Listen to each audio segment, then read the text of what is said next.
sending kitty faces, sending bread into my phone. Bitch, my name Tilly, nigga. No, I'm not different. Choice: would you rather pay $6 Man, for what the the Sleep hell? Tracker Why app am I in the looking App at a Store? fucking Would you rather ad? download this free Urban legends that turned out to be true.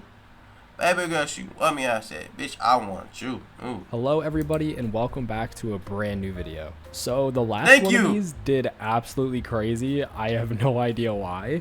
But seriously, thank you so much if you did watch and support that video. It means the world to me. And the fact that it's almost at I like seen 700,000 Candyman on here. I have to make sure when it's this not goes true. up. Hello, this is ThankyouZaire. Just jumping in real quick. The video just surpassed 1 million views. I remember when I made this, I was kind of stepping out of my bubble a little bit. I was really nervous about how it was going to perform. And I had so much fun making it that I was worried I wasn't going to be able to make another one. Luckily, I was optimistically proven wrong, and there's another one for you today. I just want to give my thanks to you guys because seriously, I wouldn't be doing this goofy little YouTube thing if you guys weren't watching. So sincerely, from the bottom of my heart, one thank you was guys owner so of much. And KFC. yeah, let's go Damn. to some creepy urban legends. Now, unfortunately, I'm going to have to drop some back. The owner of KFC beat a nigga ass? In the KFC? Nah, that's some real ghetto shit. Y'all got KFC in Europe? Damn. Are they black people that... Is there black people in Europe? Do the black people work at KFC? Nah, do y'all have a Popeyes? Older, middle age? Damn. Do y'all got a Popeyes? And do they black people work there? I really want to know. What's in Europe? What part of Europe you from? No way he died. From a punch? The KFC dude. Wait. It was white locals. Okay. Well, so they was probably beefy. So the KFC owner punched somebody and the dude died? Oh, hell no. Oh, hell no. Where? Nigga, who? What type of superheroes and supervillains you got in your country, my nigga? He was with the wife and kids? Oh, hell no, bro. Who was you? Who was the nigga? Homelander? One Punch Man? Omni-Man? What? Oh my gosh. Bad news on the owner got this punched. Video will Damn. be the final video in this series. I know it's only been 2 parts, but there are not a lot of urban legends out there that are actually true that are somewhat interesting. I know in the thumbnail I have 3 different pictures of 3 different things, but in this video we're going to be going over probably like 6. Damn, yeah, nigga. Enough wasting your time. I hear ya, I hear ya.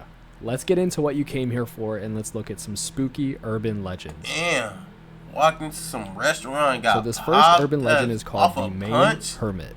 Now, have you ever seen those stories of people living in other people's houses? You go downstairs one night, you're looking for something to eat, all of a sudden the peanut butter has a big hole in the center of it. Man, that was just me.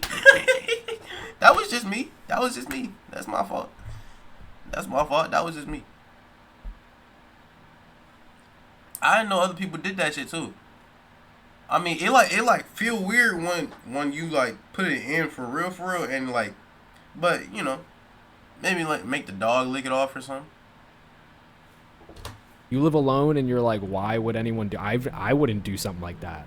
For decades, people who vacation in central Maine's North Pond area were puzzled by items that would go missing. Batteries and food from the cabinets, flashlights from camping tents. This became a huge rumor and a massive talking point within.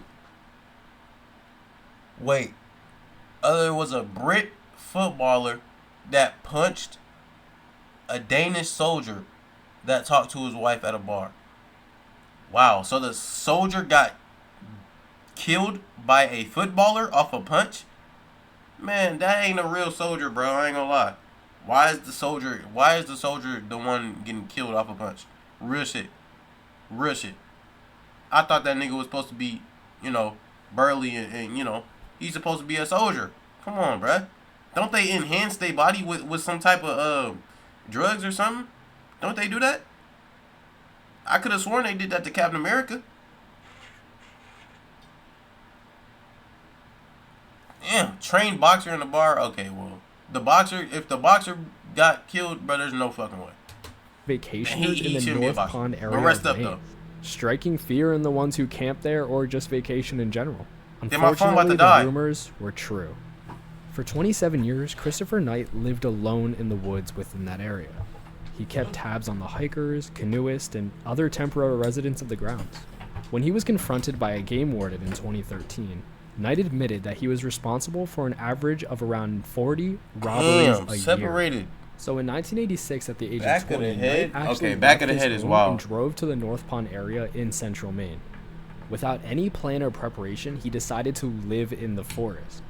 So Knight lived in a makeshift camp in the woods near North Pond, and his way of survival was stealing food, clothing, and other necessities from nearby cabins and campsites. He moved only at night, and he took only what he needed. Because he was so careful and planned out his robberies so perfectly, he wasn't caught for nearly 3 decades. In April of 2013, he was caught by law enforcement while stealing food from a summer camp for disabled people. Come on, Knight. Come on, bro. That's messed up. Thing is, though, when he was captured, there was a mix of emotions within the community. A lot of people felt for him, that he was just trying to provide for himself while living in the middle of the woods. And to no one's surprise, a lot of people were very angry over his burglaries. Knight pleaded guilty to multiple counts of burglary and theft. He was sentenced to 7 months in jail and was required to pay restitution and attend counseling. Wait. So this nigga would go in people's houses and put his penis in peanut butter? I feel like I just missed a whole type of story right there. And some brain damage, yeah, I mean, like, hitting niggas is bad, bro. Especially in the head, in the back of the head, too. There was also a book made after him called The Stranger in the Woods, The Extraordinary Story of the Last True Hermit by Michael Finkel. After he was released, Knight actually struggled with reintegrating into society after such a long period of isolation. He received support from his family and mental health professionals to help adjust to his new life. Now, there is some talk online whether this guy is actually a hermit or he's just a career burglar who hid in the woods. It seems to be that there's a disconnect, that he wasn't really a hermit within the woods because he didn't build a farm, he didn't try to hunt for his own food, he would just go and steal other people's. So there was a story I read from 3 years ago by Heart of Darkness. He said, one of my close friends had a summer cabin about 1,000 yards from this guy's camp. Growing up, she never wanted to be alone at the... So you can do that to get a guy for just licking? Yes, I can. I'm not gonna lie. Yes, I can. I'm not gonna lie. Yes, I can. I can. I can. I didn't say I was gonna kill the nigga for licking my doorbell. I just said I was gonna beat his ass. I just said I was gonna beat his ass. I didn't say I was gonna kill him. I can beat his ass though. There's no way I'm gonna let a nigga lick my doorbell. Hell no. The property because of how many times he'd broken into their cabin. The area is very remote. Think miles and miles of dirt roads through dense woods. And it's unsettling to think that someone was out there watching for decades. So a bunch of interviews that were actually done on this guy basically sums up that he terrorized people with his constant burglaries, and he just did not care. He only cared about what he needed. He didn't care about how he made people feel, breaking into their cabin, stealing their stuff. He did not care. And yeah, let's move on to the next urban legend in this video. Why would he care? The next urban legend in this video is the body under the bed. Vacation. Bro, you know, like one of my scariest things, whenever I be like, have a bed, because I used to sleep on the floor. So once I got a real bed with like that was off the floor and shit, I would be thinking somebody under my bed gonna stab me. Like it's like a weird thing, and I still think that to this day because I seen it in like movies and shit. I be thinking Chucky under my bed about to stab me or something. Shit be bad, especially when I lay on my stomach. I be thinking like he about to stab me in my my area. Yeah. Yeah. Couples, newlyweds, Disneyland guests, all have been the subject of an urban legend involving hotel occupants who fall asleep only to wake up to an awful stench coming from either under the bed or in inside the hotel. Closer inspection reveals that a dead body has been stashed away, presumably not anyone who has died of natural causes. Now, unfortunately, this has been confirmed multiple times over that this has actually occurred. At least a dozen newspaper stories have detailed hotel rooms that have doubled as a body disposal site. While the smell is usually apparent right away, at least one couple slept on a mattress containing a body in Atlantic City in 1999. Cases in Colorado, Florida, and Virginia have also been reported. To go into a specific case, in 2010, guests at the Budget Lodge in Memphis were horrified to discover they had been sleeping over the body of Sonny Millbrook, who at the time was a missing person. Fabric softener had been stuffed in the ceiling tiles to try and mask the smell. At least 3 other occupants had actually rented the room out since Millbrook's disappearance. Ew. Yep, that means 4 people in total slept with her body dead under the mattress, which is just crazy. So at the end of this story, a court eventually convicted Millbrook's boyfriend, Lakeith Moody, of the crime. So if you're ever on a cruise, staying in a hotel, or going to Disneyland, it doesn't hurt. Damn, I really gotta check under the bed now. Bro, imagine finding a dead person under the bed. I'd probably throw up. I don't know how I would react to that. That's a crazy ass occurrence, bro. I don't know, check under the mattress? That's scary though. So this next urban legend is very interesting. So I don't know if you guys have seen it, but Candyman is a horror film based on the short story. Please let this shit be fake. This movie to me is honestly a masterpiece. It's an amazing movie though. It's amazing movie. Amazing film in general. But please let this shit be fake. The cinematography is beautiful. The storytelling is superb, and Tony Todd absolutely killed it as. Bro, the movie is fire though. So if you have not seen it, definitely go check it out. Yeah. So essentially, the urban legend that goes along with this film is that if you look in a mirror and you repeat the name Candyman several times, he will pop out. So in the film, when this urban legend is taking place and it is being repeated into the mirror several times, Candyman usually pops out of the medicine cabinet. In 1987, the Chicago Reaper published a story about Ruth McCoy, a woman living in a Chicago housing project. She made a frantic and terrified call to 911 insisting she was being attacked in her apartment. Responders eventually found her dead of gunshot wounds. Investigators actually determined that her murderers gained access to her unit by breaking through the connecting wall in the adjoining apartment. And as you can guess, they climbed through her medicine cabinet. Yeah. The whole entire complex was built like that. Okay, so it ain't real. Whew. Okay, because I've done it a few times. I ain't gonna lie, I've done it a few times. I mean, you know, he might have just been delayed or something to get me, but shit. I ain't finna do it again, that's for sure. So if there was ever a leak in a pipe or a pipe bursted, the plumbers could go and check it out with ease. And it wasn't the only case in this building. Once this was figured out, it was used as a frequent mode of burglars breaking into people's houses.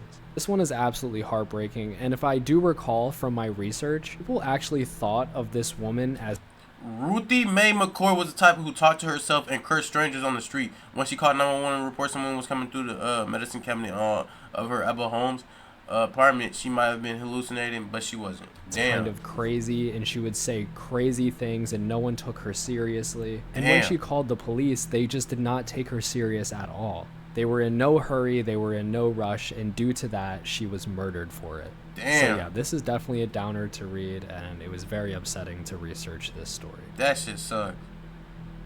Now this next one is one that I think about a lot. It is called the fake cop trick. Especially on TikTok recently, I feel like there's been a lot more evidence of this, and just on the internet in general. I don't know if you guys have ever heard it, but maybe your parents have warned you, maybe a fellow peer. But there are talks of people who are faking being police officers to pull people over and either kidnap them or do God knows what. Ain't that illegal? Essentially, it's someone who just throws flashing lights on top of their car that you could just buy off of the internet. And because it's so dark out, you can't really tell if it's a police vehicle or not. You can just see the flashing lights behind you. Well, in Bloomington, Illinois, a man used flashing lights to get a vehicle to pull over. After walking up to the vehicle, the man tried unsuccessfully to overpower the driver before they managed to get away. In Fayetteville, Georgia, a man donned a uniform and pulled over. Yeah, because realistically, bro, if I get pulled over by a nigga, and you know, he looking sketchy, I don't even roll my window all the way down. That's for sure. You don't ever roll your window all the way down when you talking to a, you feel me, to the feds. Never roll your window all the way down. Just in case you do gotta get out that bitch. Just in case you gotta run away, you feel me? Skeet off on that bitch. But never, never roll your window all the way down, for sure. Over a teenage boy on a bike, forcing him to empty his pockets. Damn. Talking to the real police later, the boy told them that a second car had pulled up with a man matching the description of someone who had been caught impersonating an officer 2 weeks prior. Damn. I remember years ago I saw a story about this, and I'm sorry if I get these details wrong, but I couldn't find it. There was a man and a woman who were traveling in a car, and behind them they saw the flashing lights pull them over. So obviously you're going to pull over, you think it's a police officer, and you're obviously not going to run. The guy walks up to the window and flashes the lights. Says who? Fuck you, me, obviously. Yeah, some people don't got no, some people don't give a fuck. Like Daniel, like me. Lights out here. The fuck? The car. And as the lights shine in through the window, it aims at If the I gotta go, I gotta go. He then moves the flashlight over and then sees that the driver is a male. The driver of the car notices that this guy isn't really wearing a professional uniform. He said it actually looks kind of cheap or just not a uniform at all. It was kind of dark. He couldn't exactly tell. But he could tell that there was something up with this guy, and his attire was not correct. He then looked at his... mad scary. Bitch! Bitch! How you gonna tell me to shut up? Bitch! You shut up! The fuck? His rearview mirror, and he saw that the car also had no things on it that would signify that it was a police officer. After the quote-unquote police officer noticed that the driver was a male and there weren't two females in the car, he immediately acted very strange. He became flustered, he couldn't speak correctly, and eventually just walked back to his car without explaining anything, and then drove off. The person telling the story said that he thought that maybe the cop thought there were two females in the car when he pulled them over. It's absolutely terrifying to think about what could have happened if there were two females in the car and what he was trying to do. But yeah, let's move on to the next urban legend. So we're gonna move on to something a little bit more lighthearted because I need it and I feel like you need it as well. So this isn't a single urban legend, but you've probably heard at least one tale about alligators lurking in city sewers. And some of these legends claim that there were alligators living in the sewers of New York City, of all places. Well, this is far from fiction. There have been several real accounts of fully grown gators living in sewers, especially in the southern United States. Bro, what the fuck? They really be like trying to mutate these niggas into the Ninja Turtles. They really trying to mutate these niggas.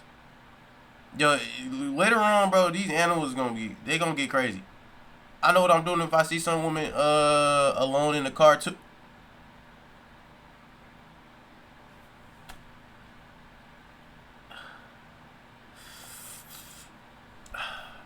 States like Florida, I mean, who would have guessed? Where alligators live in the wild and they're basically everywhere you look in Florida, storms and flooding can wash full-size gators into the sewer system.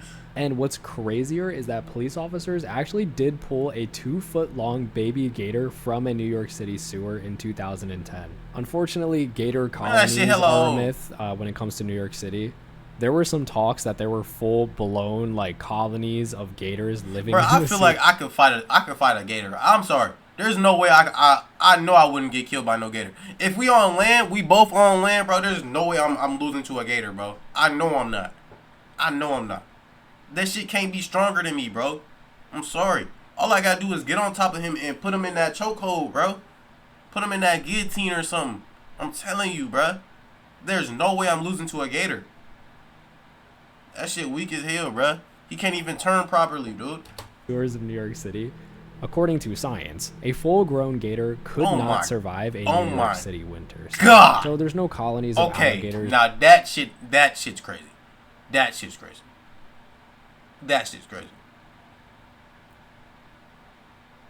I'm gonna give them some of that good wheelchair hog. You know what I'm saying?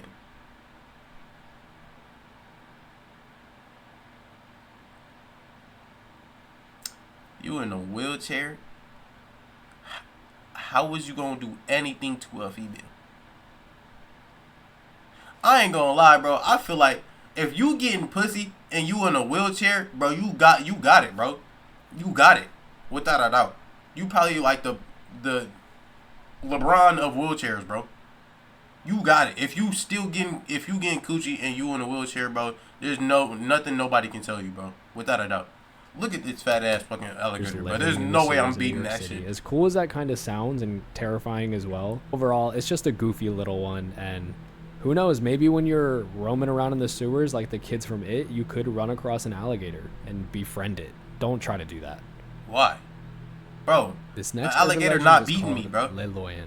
So this one's really cool because we get a timeline of it and we can actually see when this urban legend became reality when someone took a picture of this. I licked that gator's tail. I know you would. You seem like some freak ass nigga that would do shit. Through the, please correct me if I say this wrong, Malise Forest, wearing camouflage and a gas mask. Now for 10 years, there was no evidence that this figure actually existed. There were just a few eyewitness accounts in the newspapers. He was almost like a Bigfoot-esque cryptid. There was no evidence of it, but everyone says they see him walking around. Bro, one day when I'm like, you know, made my money, made my bread, you know, and ain't got really shit going on, when I'm like in my like 30s, 40s, probably like 40s, I'm gonna definitely like become one of these niggas, bro. Just roaming the fucking roaming the woods and shit in like a mask or something, just being weird. I ain't gonna lie. I'll probably scare people or something. I don't know. I wouldn't kill nobody, but I definitely, like, you know, I'll definitely become an urban legend. I ain't gonna lie. Without a doubt. That should be fire. That should be so fire. According to those accounts, he didn't show any signs of being dangerous. I lick your tail too, don't worry. If I had one, I would let you. If I had one, sure. I guess. You know, freaky times call for freaky time. Definitely creepy to look at. I mean, you're in the woods, you see a guy walking around with camouflage and a gas mask. Yeah, that would probably freak you out. I'd kill you in a good way, for real, for real. To be honest, bro, it would probably be switched. It would probably be flipped around. If you in a wheelchair, bro, I could do everything to you, bro. I could do whatever the fuck I want. I would be honest. If you in a wheelchair, bro, I could really, like, I could do you crazy. I could do you in. Like, bad, bro. I could really, damn near, I can make your legs come back to life. No cap. No cap. At least for a little bit. And then they'll go back to being numb and shit. But I can make you feel alive again. A pedestrian actually snapped a photo of him, which I'm showing you now, and just completely destroyed this folklore, this story, and just proved that he was a real person. A few months later, his gas mask and a camouflage coat appeared in the woods that he used to walk in. There was also a mysterious note hinting that he was harmless and could no longer stand being viewed as some kind of monster. Nah, don't do that. Don't put that emote. Don't put that emote. You thought you was freakier than me. You thought you was freakier than me, boy. You thought you was freakier. You ain't freakier than me. Oh God. I'm with that shit. I'm with that. Note that he took his own real life. Shit. Whether he actually committed suicide or he simply abandoned his persona, his wandering habits are unknown now. No one has seen him.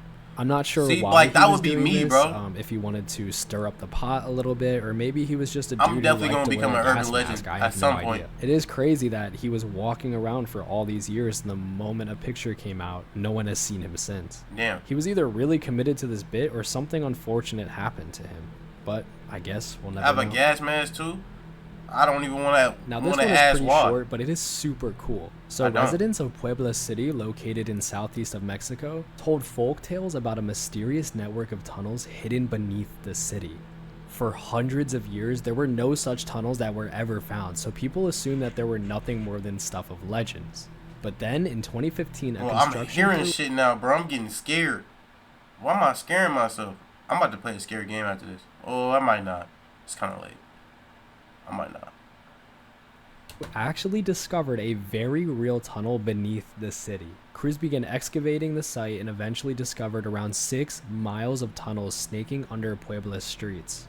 The tunnels were actually believed to have been constructed from the 16th century all the way through the 19th century. What the fuck? And they have now been opened as a tourist attraction today. Really? Could you imagine this whole entire time you're talking about these tunnels underneath the city, nobody believes you, it's just this crazy tale. And now it has turned into a tourist attraction. This one is absolutely mind-blowing, and the fact that it took all these years to discover that there were these hidden tunnels underneath the city, imagine all the other mysteries out there in the world. Just wrap your head around how many things on this planet we haven't discovered yet. There's so many hidden nooks and crannies. Like, especially the ocean. Bro, I don't know how niggas is going in the ocean, bro.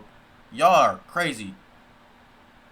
They over here in the ocean, bro. The ocean ain't even been discovered for real, bro. I think it's only been like 5%, right? That's one of the scariest shits ever, bro. Y'all niggas are tripping. But yeah, that was just a little short one. And let's move on to the final urban legend. If humans can't see... If humans can't see all right, can fish see what? Oh, I said all right. If humans can't see air, can fish see water? But since humans can see water, can fish see air?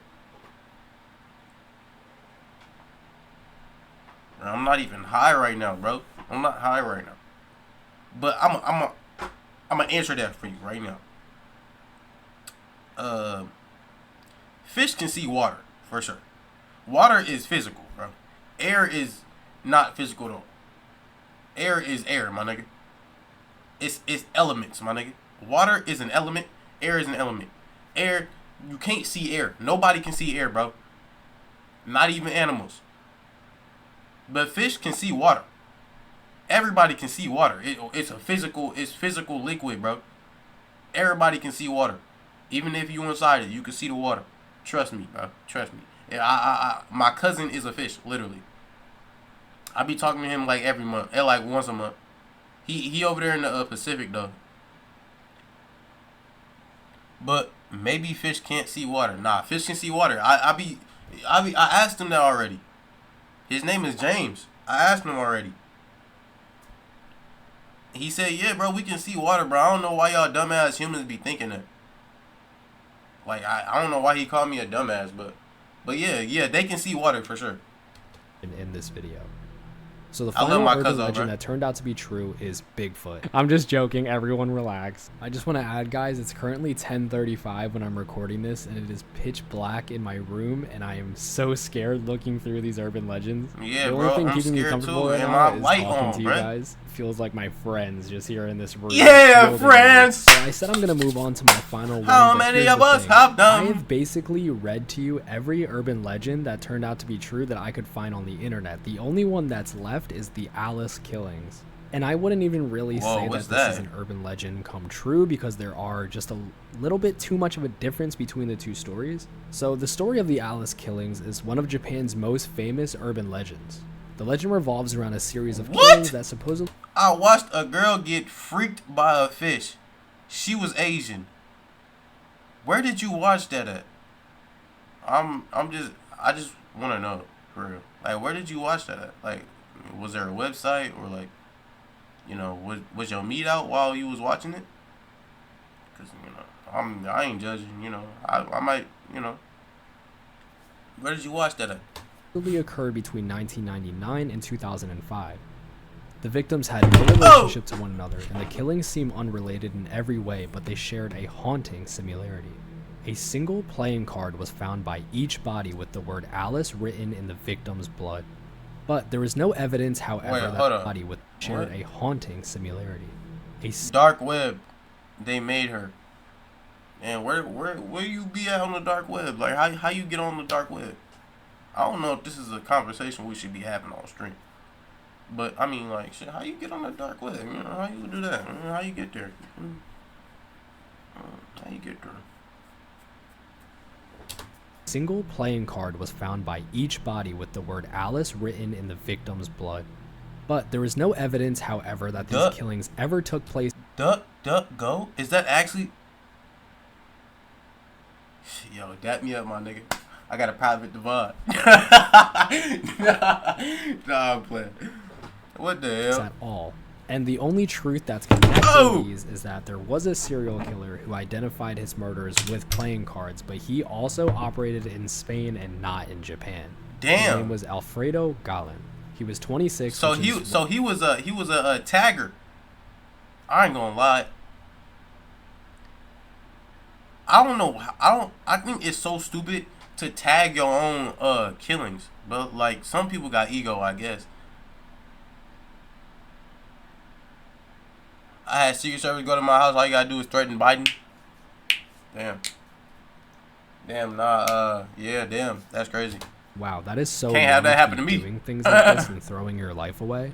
He was convicted of 6 murders and 3 attempted murders in shooting attacks around Madrid in 2003. 6? His killing spree lasted from January until March before he turned himself into the police in July that year. He was given the name Playing Card Killer by the Spanish press. Basically, his reasoning for killing all these people was to know what it felt like to kill. Oh my gosh, bro. There's really people out there like that. Like, this is a Jason Voorhees ass nigga, bro.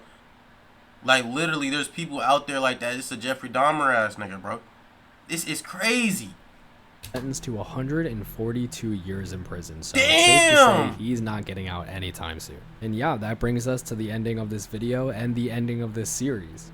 Maybe... I'm not gonna lie, bro. Oh, hell no. Get this shit off my screen.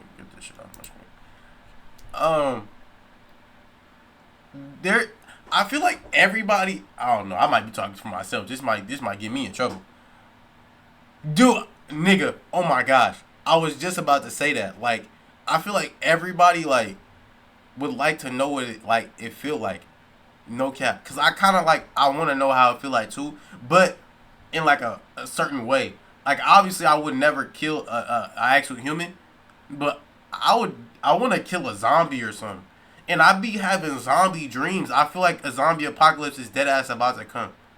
Like no cap. I feel like a zombie apocalypse definitely is on the way. And I would definitely kill a zombie. I wanna feel that type of just how I feel. And I be having zombie dreams, bro, like every single night. It's bad. It's bad. So yeah, there's definitely a zombie apocalypse about to happen soon. So I'm just trying to get you prepared, yo. But yeah, I'm gonna definitely kill. I'm gonna have the highest kill count when the zombies do come pull up, Mister. No cap. But you know it's crazy. I had a dream. We in a simulation, bro. We is though. No cap. We might be, bro. We might be. This shit crazy.